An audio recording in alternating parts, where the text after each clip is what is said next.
আমি ভিক্ষা করে ফিরিতেছিলাম গ্রামের পথে পথে। তুমি তখন চলেছিলে তোমার স্বর্ণরথে। অপূর্ব এক স্বপ্ন সম লাগতেছিল চক্ষে মম। কি বিচিত্র শোভা তোমার, কি বিচিত্র সাজ। আমি মনে ভাবতেছিলাম, এ কোন মহারাজ। আজি শুভক্ষণে রাত পোহালো, ভেবেছিলেম তবে আজ আমারে দাঁড়ে দাঁড়ে ফিরতে নাহি হবে। বাহির হতে নাই হতে কাহার দেখা পেলাম পথে।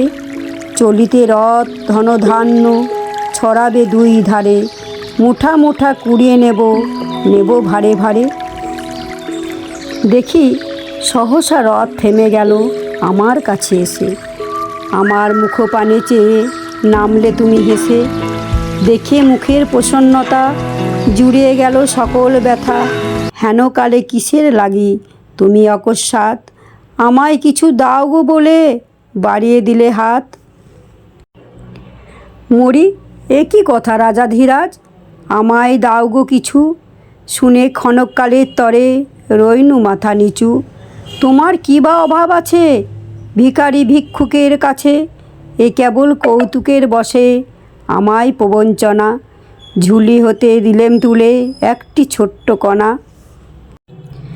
যবে পাত্রখানি ঘরে এসে উজাড় করি, এ কি ভিক্ষা মাঝে একটি ছোট সোনার কণা দেখি।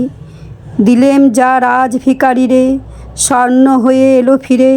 তখন কাঁদি চোখের জলে দুটি নয়ন ভরে। তোমায় কেন দিইনি আমায় সকল শূন্য করে, তোমায় কেন দিইনি আমার সকল শূন্য করে।